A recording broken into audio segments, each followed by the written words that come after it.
Assalamualaikum warra baddaaleeqaa nus waan qooda keenyaan kun ol kaan eega. Kan akka biqilaa bishaan qabuu guddatan, kan akka ibsaa gaararraa bakka maraa mul'atan, kan diriiree bal'atu wanti duraan dhiphate, kan ifee mul'atu wanti duraan dhokate, waan qooda ofii yoo fidanii walitti, kan adeemuu danda'an kan yaadamu olitti jedheen qooda koon ka'e haa guddattu haa bicattu meera takbiiraan keessan akkamiin na simattu. Lakkii nan quubsine irra naa deebi'aa mileen kan keessan garaa nan ciibsine.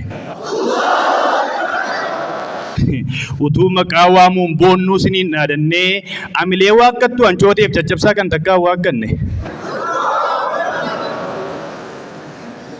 Ustaaz Muhammad Farajfaa utuu qabnu of biraa ishqiif gammachuu malee mukaa'uun eessa jira? Namni niimaa isaa wallaalee boonee taanaan dhibaa rabbiin burrusa balaatiin mataa nama dha'a. Akki taatee baraa namaan galuu bula dhibamaatu eeganii fayyaan du'ee bula. Kan killee dhalu lukkuudha. Kan lukkuu dhalu killeedha. Ajaa'ibni rabbii kun kan himamee hin dhumnedha. Sababni boora'uu zabanaa miidhamaatti mul'atu furmaataan nu qaqqabi yaa rabbi sin dhokatu. Daandii rasuulaa saabaa maaliif akkas marari? Maaliif lafeedhaa cabee dhiigaan daangaa sarari? Balleessuuf kanaan maaf lolchiisee lole? Maaliif hangana baay'eetu tole? Citanii cichanii bulanii agabuu kan tiksaa turaniif kaffaltii qabu. Qabeenyi lubbuun maaf hin mararre jara kaleessaa yoon jedhe yoo jettan gaaffii fagaleessa deebiin tokko qofaadha iccitiin hiika isaati inni karaa rasuulaa akka ta'u isaati.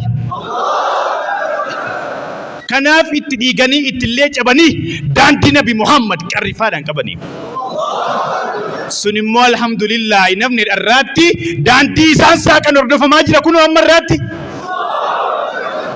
Walargaa ba'eessa obbolummaa ijaaru, walargaa ittiin seenaa hojjechuuf nu gargaaru, wallaggas qee burqaan ilmii keessaa yaa'u, qee dhaamsi rasuulaa itti mirkanaa'u.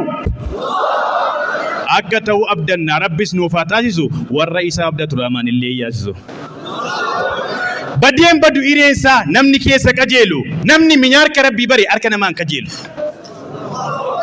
Waan dhabe hin beeku kan waan qabu nu batin rabbii yaada kana isinirraan fudhatin.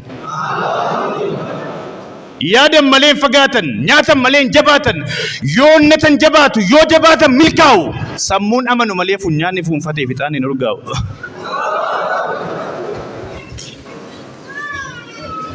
Kaleessarraa baranii waan dagatan yaadachuun qoodi koo maalinni jedhanii of gaafachuun ta'uun dagatinaa abshaalummaa jabaa fuulduratti cimee itti fufuu qaba.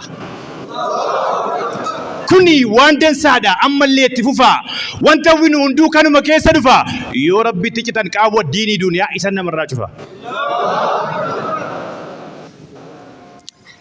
Rabbiin meeshaa qaroomaan olii kan teeknikni isaa jabaa kan irraa nuti eeganii jalaan mancaasee deemu hedduu of harkaa qaba.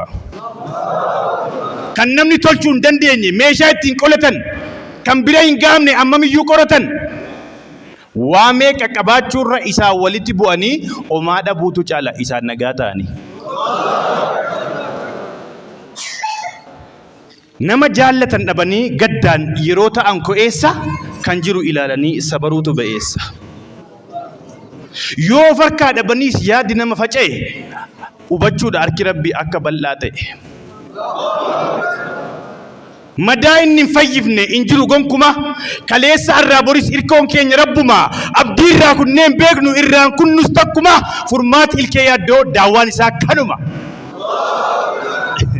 Dhumarratti waan dhiyeenya kana tasa dhibee hamaan wallaggi naannoo beegii miidhame horii namaan irratti garaarraa quuqamee na'uutiin sagaleef dagalee awwaasichaa ta'uutiin jarreen birmatee birmachiisuun qooda jabaa ba'e keessaa ustaaz Raayyaan akka tokko ta'e.